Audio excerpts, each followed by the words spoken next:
Namaste and good evening, ladies and gentlemen. I welcome you to this press briefing on the ongoing state visit of the President of European Union Council, His Excellency Antonio Costa, and President of the European Union Commission, Her Excellency Ursula von der Leyen. For this press briefing, we have with us Honorable Commerce Minister of India, Shri Piyush Goyal, and he is joined by Foreign Secretary, Shri Vikram Mishri, as also Commerce Secretary, Shri Rajesh Agarwal. With that, I invite Foreign Secretary to make his opening remarks. Sir, the floor is yours. Thank you, Andy. Good evening to all of you. First of all, it's a privilege to have with us for this briefing the Honorable Minister for Commerce and Industry, Shri Piyush Goyal. We were expecting to be joined at the briefing also by the European Commissioner for Trade and Economic Security, Mr. Maros Sefcovic, but since the previous engagements ran a little late, he had to unfortunately go for his next scheduled meeting, and that is why he is not here. Let me make a few quick points with regard to the outcome of this truly historic visit that is currently underway. As you are aware, the President of the European Council, His Excellency Mr. Antonio Costa, and the President of the European Commission, Her Excellency Mrs. Ursula von der Leyen, are on a state visit to India at the invitation of Prime Minister Shri Narendra Modi. Both the presidents were jointly chief guests at the Republic Day celebrations yesterday. This is the first time ever that we've had European leaders as guests of honor for our Republic Day. The leaders from the EU are accompanied by the EU High Representative for Foreign Policy and Security and Vice President of the European Commission, Her Excellency Ms. Kaja Kallas, the EU Commissioner for Trade and Economic Security, as I said, Mr. Maros Sefcovic, and other senior leading officers from the Commission and the Council. Yesterday, Honorable Rashtrapati Ji received both the presidents at Rashtrapati Bhavan. The dignitaries then witnessed the Republic Day parade as guests of honor. For the first time ever, there was a EU contingent, in fact, consisting of European Union military staff and the European Union naval operations, Atalanta and Aspidus, representatives from both of these operations participating in the Republic Day parade. The EU leaders also joined Rashtrapati Ji and Prime Minister in the evening at the at-home reception at Rashtrapati Bhavan. Today, Presidents Costa and von der Leyen and Prime Minister Modi co-chaired the 16th India-EU Summit. They held detailed bilateral talks both in the restricted format and in the delegation level format. Prime Minister hosted a luncheon in honor of the visiting presidents. There were several key documents that were signed and exchanged before the leaders, including, as you have all come to know by now, the joint announcement on the conclusion of the negotiations of a landmark and historic India-EU free trade agreement, and equally important security and defense partnership agreement between the two sides, and an MOU on a comprehensive framework on cooperation on mobility, among others. Prime Minister and President von der Leyen also addressed the India-EU Business Forum in Bharat Mandapam, where more than 100 CEOs from both the sides participated. The Business Forum comes at a timely moment, straight in the wake of the completion of negotiations of the India-EU FTA, because we will need the businesses on the two sides to quickly translate the intention of the FTA into concrete outcomes. The Honorable Vice President of India would also be meeting with both the distinguished guests. And later today, President Costa and President von der Leyen will be calling on Rashtrapati ji, who will also host a banquet in honor of the visiting dignitaries. Let me very quickly give you a broad context and flavor of this visit and the outcomes thereof.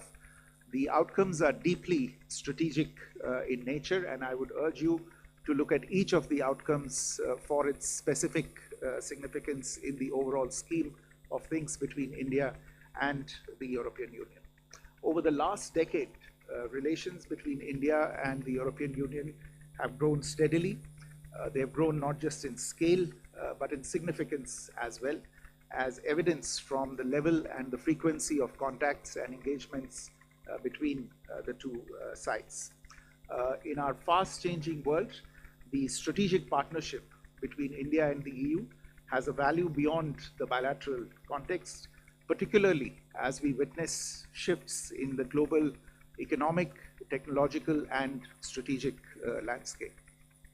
As the world's second and fourth largest markets, India and the EU also have very high stakes on all critical global challenges of the day, including overdependence and concentration of global manufacturing and supply chains on a limited set of geographies, an ineffective multilateral system, emerging multipolarity, and growing protectionist tendencies in different parts of the world.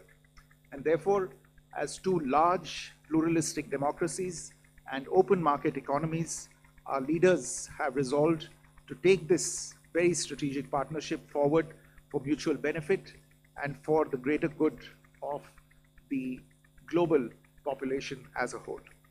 Our relations got a very big boost last year with the historic visit of the EU College of Commissioners, which facilitated a whole-of-government approach to our most immediate priorities, which include some of the outcomes today.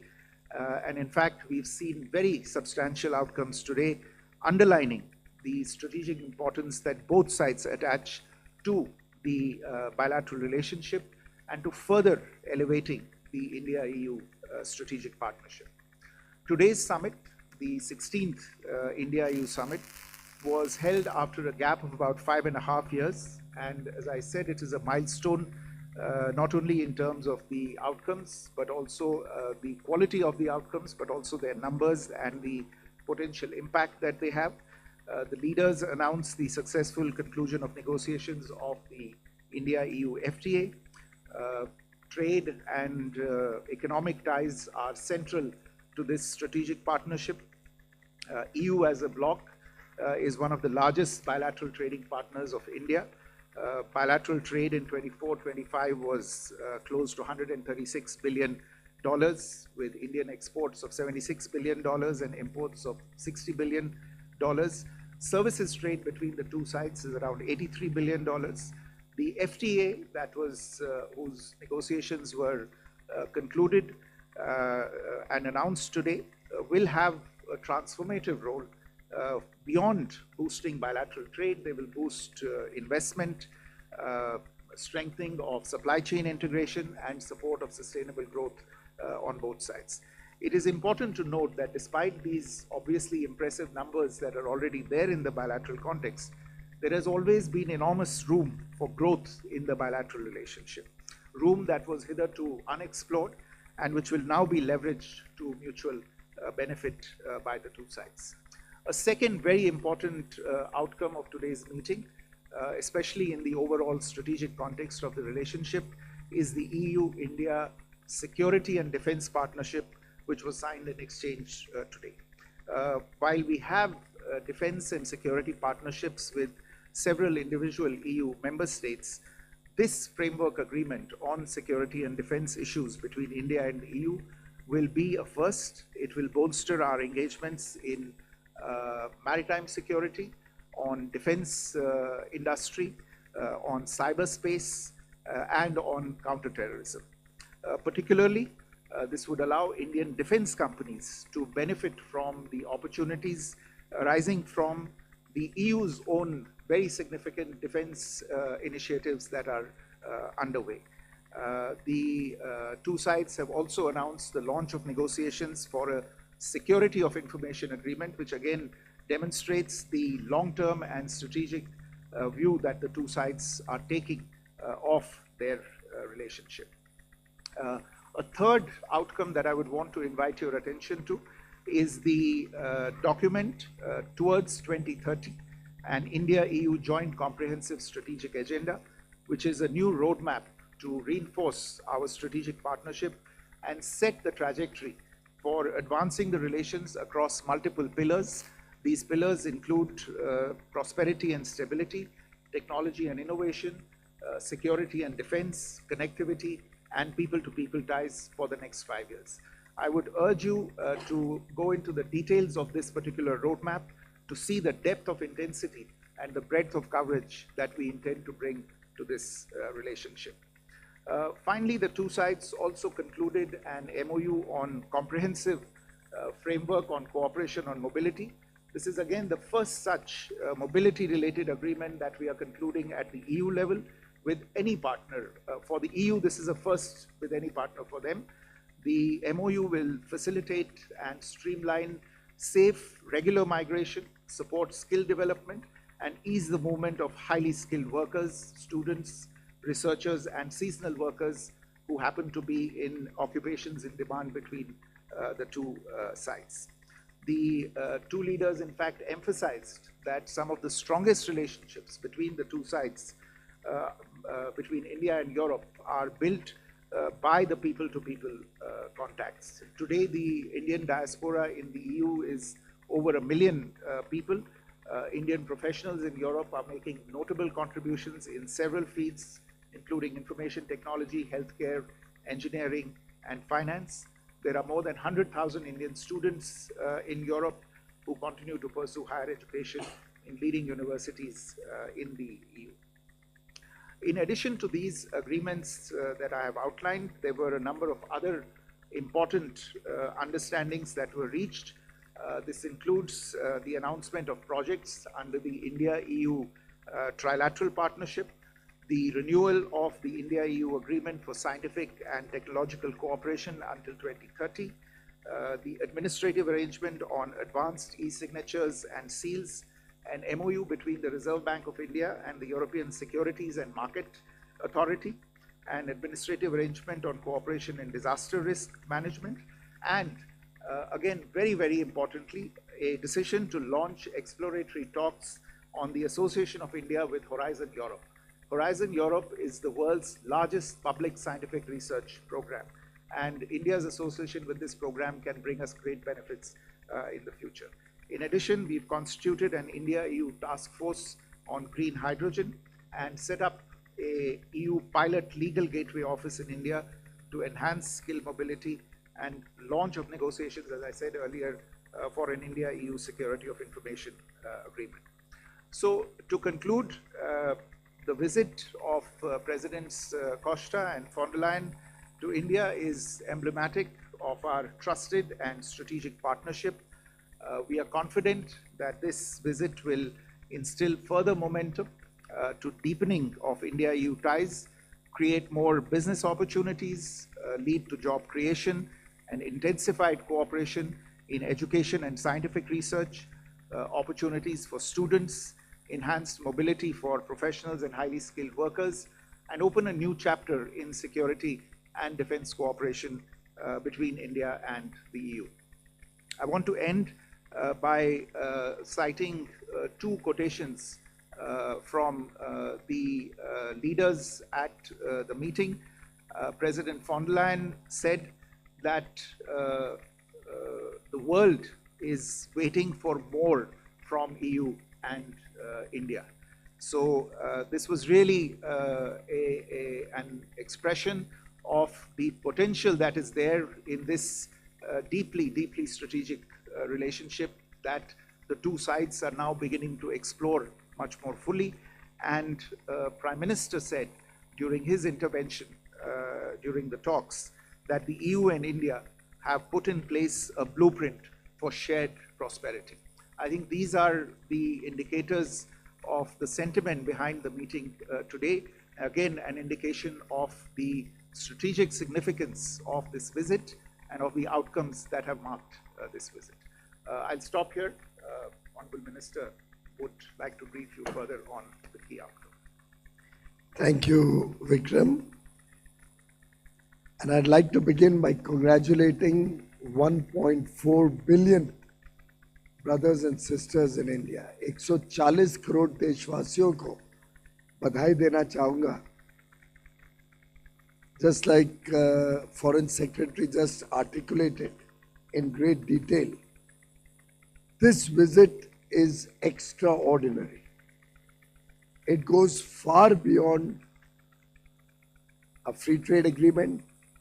It goes far beyond the humongous potential that is being unlocked with the free trade agreement.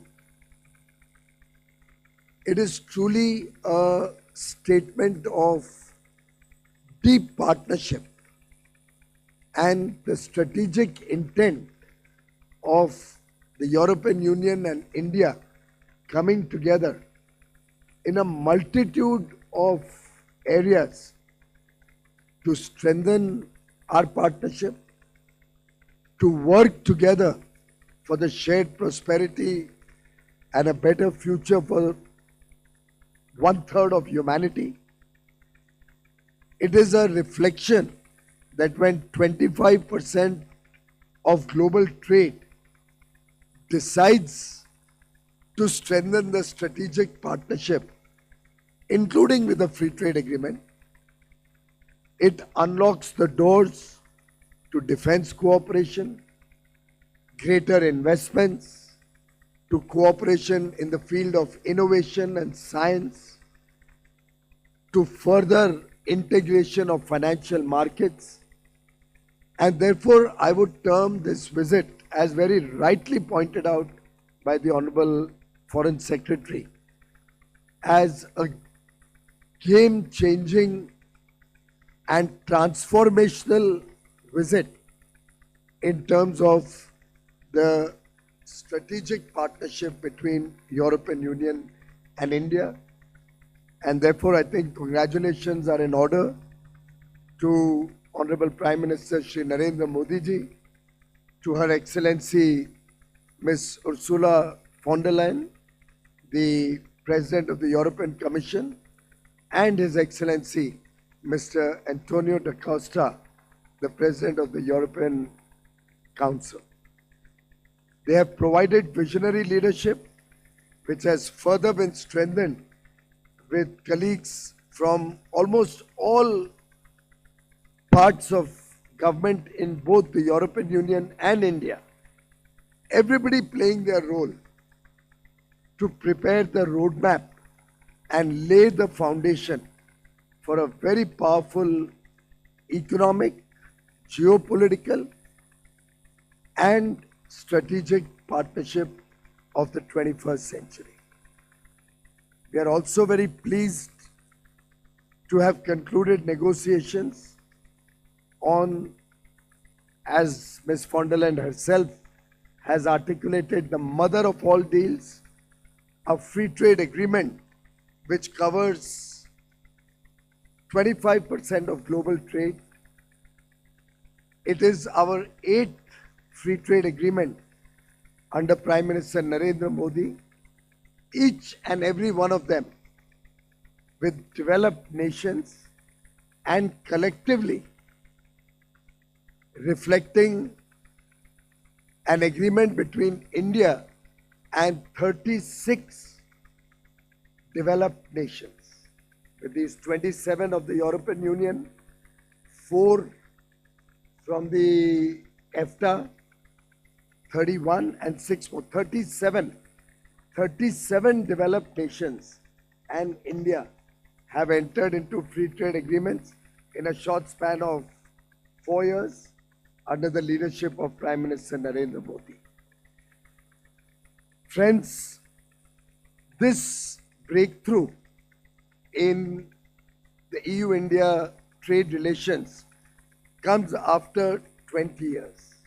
You're all aware the discussions were launched in 2006. 16 rounds of negotiations were held. Sadly, in 2013, efforts were aborted, and almost nobody ever imagined the European Union and India being able to come up with such a robust partnership framework as has been finalized by our leaders today.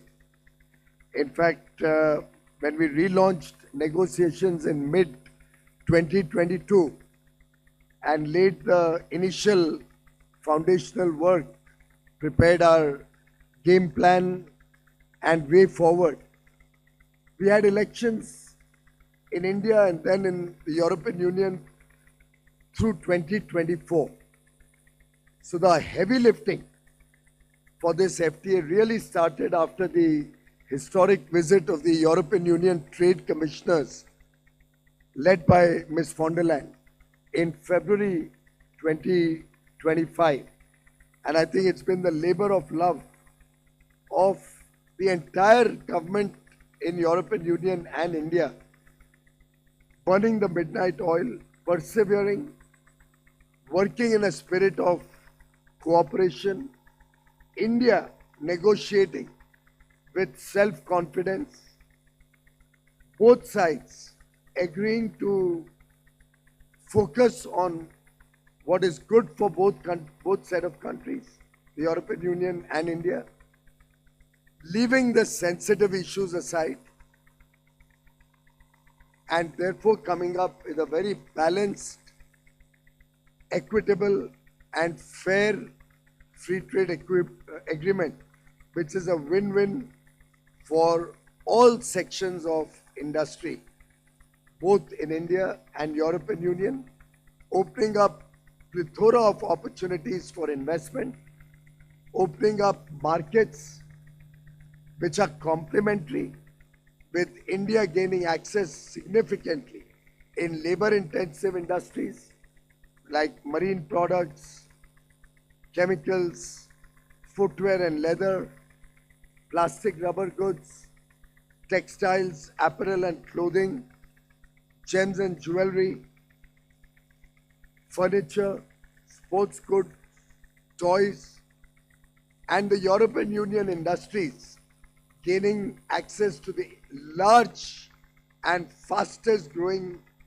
economy of India in innovation, technology, sectors of precision engineering, and areas where India continues to look for partnerships and technologies from across the world. Friends,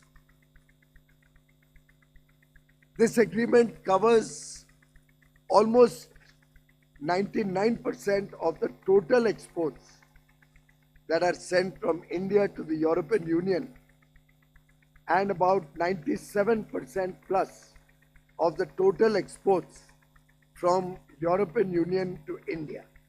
Something which is unprecedented and reflects the strength and the depth of this agreement. We have tried to address the asymmetry in economic development between the two nations, with different per capita incomes, with transitional periods, but ultimately focusing on the complementary strengths of both economies, such that all 28 countries will stand to benefit. Collectively, the European Union today imports nearly $6.5 trillion worth of goods and nearly $3 trillion worth of services. India plays a very small role in that. Our total exports are currently just about 1.5% of the goods import into Europe, and barely 2.5% of the services import into Europe. With this massive opening up of opportunities, the European Union has also opened up many new sectors India has opened up many new sectors in the services space. We can see a big thrust to the services sector. As I said, on marine products, almost 94% of the tariff lines and almost the entire value of goods that are exported are going to get duty-free access. As I said before, areas like textiles, apparel, home decor, furnishing, where India has very serious labor-intensive interests, 100% of the European market will be open for business from day one. And I can give you more details, but we have furnished those details to all the members of the press, whether it's furniture and lighting or other consumable goods. Almost all of our exports are going to get duty-free access from day one. Likewise, for toys, for sports goods, for railway components, aircraft parts, also in leather and footwear. These are areas which are of significant interest to India. Similarly, India will open its doors for greater import of auto components, automobiles, wines, spirits, and other areas of interest to the European Union, with both sides having ensured that sensitive items are kept out of the ambit or given sufficient transition period for adjustment of the industry and economic cycles. For example, from the context of the European Union, their interest was more in larger automobiles, since they do not make automobiles which are under 15 or 20,000 euros in big measure. We in India produce largely automobiles which are smaller in size and lower in cost. So we've been able to come to a very amicable understanding where the auto industry in Germany is very happy getting greater access in a phased manner in areas of their interest, while Indian industry is very happy that we've been able to protect their areas of interest in the smaller and low-cost automobile sector. And this is the story that's been repeated in sector after sector. So I believe we are offering today to the world an agreement which is unprecedented in scale, in terms of market access. It will support Make in India and support industry in the European Union. It opens up plethora of opportunities for investments on both sides. We have seen large investments flow from Europe to India, which can now grow manifold. At the CEO Business Forum, one of our industry conglomerates was mentioning that they have already invested $70 billion in Europe. And therefore, I see this as a partnership where both sides will get a lot of opportunities in trade, in investment. It provides stability of policy, predictability of tariffs and rates, and it provides certainty to business, which is the sine qua non to successful trade and engagement between two large economies. Europe is, of course, a $20 trillion plus economy. India, being the fastest growing large economy, will become a $30 trillion plus economy by 2047 and catch up very rapidly with the developed world. And together, we will work for the shared prosperity and better future for 2 billion people in Europe and India. Thank you very much, friends, and I look forward to a very successful journey through trade, through investments, through all the various areas articulated by Foreign Secretary, be it mobility, be it our strategic and defense partnership, be it our innovation partnership, be it our partnership on scientific discovery, research and development, being our partnership to further our interests in multilateral organizations where we work together for the good of humanity. Thank you very much. Thank you, sir. We now open the floor for some questions. Please raise your number or your hand and then I'll identify you. Can we go there? 183.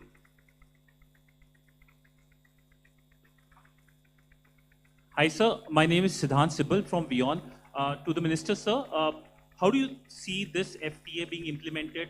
Any timeline, because it has to go through a legal scrubbing through the Parliament as well? And do you think that the signing of the FTA, whenever it happens, will give impetus to other FTAs, including the US FTA? To the Foreign Secretary, sir, it is on the IMEC, how much the conversation was? And to the Commerce Secretary, sir, my question is, was CBAM part of it, or is it excluded? Well, I think every agreement stands on its own legs, and this is a wonderful agreement. It'll be taken up for legal scrubbing on a fast-track basis, as we discussed today, and translated into 24 languages simultaneously. We do hope that we should be able to celebrate the entry into force of this agreement within calendar 2026 itself. I think on connectivity, on IMEC you mentioned, as you know, connectivity is a very important thread in the agenda between India and the EU. And indeed, it was on the agenda today. There was a discussion about it. And there was consensus on the fact that the IMEC initiative is one that should be taken forward. And we should now graduate from the working level meetings that have taken place to higher level meetings, culminating in a summit of the IMEC member countries. So between Europe and India, we are united on this, and we will take this forward with the other collaborators within IMEC. Can we have a question there? So my question on CBAM. Thanks. On CBAM, as you are aware, CBAM is a horizontal regulation which is applicable to all partner countries across the globe. Under FTA also, there are certain provisions that we have agreed under CBAM. One, a technical dialogue has been agreed to be set up, which will address the pathway for our industries to access the market, despite of the CBAM regulation being there. We'll be working together to see that the verifiers for CBAM in India are also accredited by the use agencies so that our industry are able to access them. We will also be working together to see and understand the technical processes through which this carbon CBAM measurement will be done in both the economies. And three, we also will provide, this group will also provide that in whatever Indian carbon trading system comes into future, that will be also accounted for and plugged into their CBAM regulation to see that the industry, which is part of the trading ecosystem, carbon trading pricing ecosystem in India, is accounted for. Their payments here or their carbon costs here are accounted for as part of this. Further, to our larger comfort, they have given this commitment that in case they are able to bring in any flexibility under CBAM for any partner country across the world, that will automatically flow out to India also. So we do have a forward commitment. Thank you. We'll go for a question there. 24, please. Thank you very much, Maria Tadeo for Euronews. Minister, you have signed this deal now, and both sides agree, which is rare these days, that this is a win-win situation for both. I was wondering, however, India and the European Union share the fact that both countries were really hit by tariffs, both the European Union and now India, to 50% from the Trump administration. So I wonder how much of a unifier beyond a win-win was the US president? I don't think we even discussed this at any point of time. Okay, 127 here.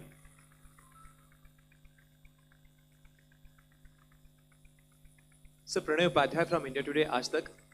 Mr. Minister, my question to you is that can you share your assessment about the possibility of job creation out of this FTA? In your assessment, how many jobs will in India will be created after this FTA? And IPR has been a sticky point for Europe's investment in India. How this FTA is going to allay or address the issue of IPR for the European investors in India? First of all, in terms of job creation, most of us here are aware that the textile industry in India is the second largest job creator after agriculture, with nearly 40 million jobs being created in the textile sector. India, I'm giving you a context how one should view this agreement. India exports about $7 billion worth of textiles and garments to the US, to the EU every year. And the duty rates are between anywhere up to 12% on the goods that we export to EU. Now, earlier in the day, you used to always ask us, the press used to always ask us, that why is Bangladesh able to export $30 billion worth of textiles and India is such a small player? Because Bangladesh, being a least developed country, LDC, had zero duty access. And they were able to capture 30 billion out of the $250 billion market of European Union in textiles alone. Now we see before our eyes a potential to grow from 7 billion to at least 30, 35, 40 billion very quickly, being an area of strength in India. And you can imagine that if we add this kind of business only in the textile sector alone, just only in the textile sector alone, we are looking at close to 6 or 7 million jobs coming into that sector. So it has tremendous potential. The sectoral gains in various areas, particularly in the labor-intensive areas, give us tremendous potential for job creation in India. Also, we had a discussion with the European friends. They have a lot of innovative technologies, modern technologies, very high precision engineering work that is being done in factories in Europe for their own use and for the export market. But there are several markets, including India, where because of the high labor costs or the non-availability of adequate labor, they are not able to capture markets in many parts of the world like Africa or Latin America, even Asia. A joint partnership between Europe and India to co-produce, co-manufacture and leverage the technologies of Europe and the skill and talent of India working together as partners will help European companies scale up, enjoy the fruits of economies of scale, enjoy the complementarity of our two economies, and create large number of jobs both in European Union and in India. So to my mind, this is a huge boost, whether for our startups, whether for our sectoral interests, whether for the economy as a whole. IPR, you are already aware, the most litigious countries on IPR are Switzerland and UK. And we have already got an IPR in both the free trade agreement that we've done with EFTA, four-nation EFTA bloc, and with the UK. So obviously we have a very robust IPR chapter in the EU-India FTA also. We have a question here, 187. So this is Rajesh from PTA. So two small questions. Regarding CBAM, we have received certain commitments for CBAM in the FTA. But do we have any kind of provision, sir, where India can protect its domestic industry if EU will impose carbon tax under CBAM in the future? And second question is, can we share some caps, like what kind of visa caps or visa numbers EU has committed under the FTA for students and IT professionals? He's already responded on CBAM. As far as students are concerned, they are very keen in European Union to encourage Indian students in greater measure. We have 121,000 students, 121,000 students from India already studying in EU, and there's no cap on the number of students. They would like to welcome our students to come and study in the EU, just as we would like to welcome European universities to come and set up campuses in India. And I would love to see in the future, as we have discussed, joint degrees and our European young men and women coming and working in India so that they get a flavor of the growth engine that India is and become a part of the growth journey that India and Europe will share together. We have 238 there. This is Deepshika from Economic Times. Sir, could you share details on the totalization agreement? Because how will that play out? Will these be individual agreements separately done with the countries? On social security, normally social security agreements are in the remit of the member states. They do not form under the remit of the European Commission. However, that's why you will see none of the EU FTAs have got any commitment under social security.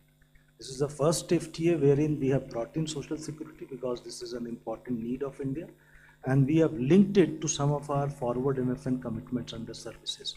For first 5 years, these commitments will stand along with the nudge to the member states to move towards social security agreements. These agreements naturally has to be done bilaterally. Today we already have with 14 out of 27 member states, and we hope in next 5 years we'll have with the remaining 13 ones. Thank you. We have a question there, 129.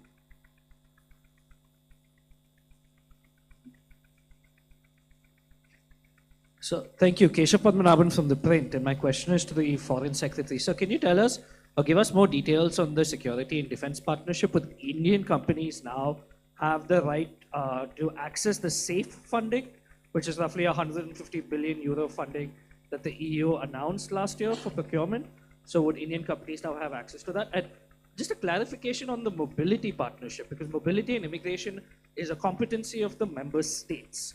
So can you give us a sense of what exactly are we looking at an EU level for mobility? Thank you. Thank you. So yes, you mentioned SAFE, which is the security action for Europe regulation, which is one of the emerging pillars of Rearm Europe, which is something that was announced last year by the European authorities. So there is obviously a resurgence or a renaissance, you might call it, of defense industry, and the realization for defense preparedness in Europe, which means that there has to be preparation on the defense industrial front. So what our understanding the India-EU security and defense partnership does, as I mentioned earlier, this is the first such overarching framework document for security and defense cooperation between the two sides. It does certainly portend a strengthening and deepening of ties between India and EU in the domains of precisely defense industry cooperation. So we would look over a period of time to be able to take part in these European initiatives with regard to defense industry. The Prime Minister made the point today that India offered a viable alternative insofar as manufacturing location or development location for defense systems was concerned, and that the EU could, in a sense, get more bang for the buck for the money that it was putting behind programs such as SAFE in the context of RIA. But more than that, more than defense industry cooperation, the partnership also expands our cooperation into areas such as maritime security, into cyber, into space awareness, space situational awareness, space security itself, and very importantly for both sides into counterterrorism. And all of these will entail increased engagements between two sides, increased engagements between the defense industries of the two sides. The Society of Indian Defense Manufacturers very recently undertook a very successful visit to Brussels to meet with their counterparts. So I think thereby exploring opportunities for them to benefit from these various initiatives that are underway. As I mentioned, today we also announced the launch of negotiations on an information security agreement that will be a complement to this. And once an information security agreement comes into place, as you can imagine, the ground is prepared for more sensitive cooperation in the field of defense going forward. And on the comprehensive framework for cooperation on mobility, yes, you're right. Mobility is a member state competence. It's not an EU competence. But what this MOU would do is that it would, in a sense, provide guidance and it would facilitate authorization of things like long stay visas and residence permits for Indian nationals for the purpose of studies that Indian students might want to make for at least 1 year or for the duration of the studies where this is shorter. So it's for that period and shorter where this framework would come into place. If there are longer frameworks, then of course they go back to individual member state competencies. The same goes for research or for other types of hosting agreements. So there are areas where applicable EU member state national laws will apply, and there are areas where this agreement will facilitate shorter term programs. You have a question there, 214. Thank you. Andres Kipani, Financial Times. I had the same question as my colleague from Politico here. Building on what Commerce Secretary Agrawal said about CBAM, was Indian steel a big win for India in this trade deal? The European Union has come in with a new set of proposals on steel, and we have agreed in good faith to work together towards a very preferential treatment as a free trade agreement partner, so that India gets a better deal than most other countries with whom the EU does not have an FTA. And I do believe that it will be resolved satisfactorily over a period of time, since it has to go through the motions over the next 6 or 8 months. We have a question, number 17. One last question. No, it was the same question as my colleague from India. Okay, number 9. Yeah, please. Also already answered it before, so I'll... Okay, then I'll come to number 2. Okay, thank you. I'm lucky. Okay, Mattia Bagnoli answered the National Italian News Agency. I have a question on the defense partnership as well. You said that this partnership open up the opportunity for scaling up cooperation with Europe on that sense. But are you ready then to scale back or scale down, so to speak, your cooperation with Russia in defense? Are these two things going sort of on track, on par, or are two completely separate things? And secondly, on President Costa mentioned at his presser that you also spoke about Ukraine, and I would like to know on your view on this. Was also that part of the conversation when we talk about defense and security? Thank you. So on the defense, security and defense partnership, as you're aware, any agreement is entered into between two sides when both sides see mutual benefit in it. And there are mutual benefits in this agreement. There is mutual interest in this agreement, and there are advantages that both sides see by entering into this agreement, and that's why this agreement has been entered into today. The issue about India's relationship with Russia is something on which we have spoken publicly on several occasions. There is a historical context for that. I don't think we have the time today to dilate on that. But these are two things that stand on their own and that go forward on their own. Insofar as Ukraine is concerned, yes, it was discussed between the leaders today. The European leaders shared their perspective, their concerns with regard to the ongoing conflict. And Prime Minister indicated to them that he had been in very close contact with leaders from both countries, from Russia as well as from Ukraine. We in India have always made our point of view very clear on this. We favor a negotiated solution between the parties most closely concerned with this conflict. The Prime Minister himself has played a role in this by advocating this to both leaders every time that he has met them.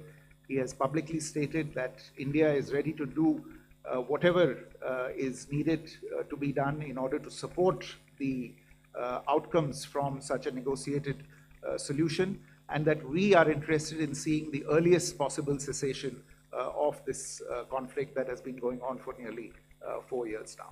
So these are the main points of the discussion. Thank you, sir. With that, ladies and gentlemen, we come to the close of this press conference. Thank you.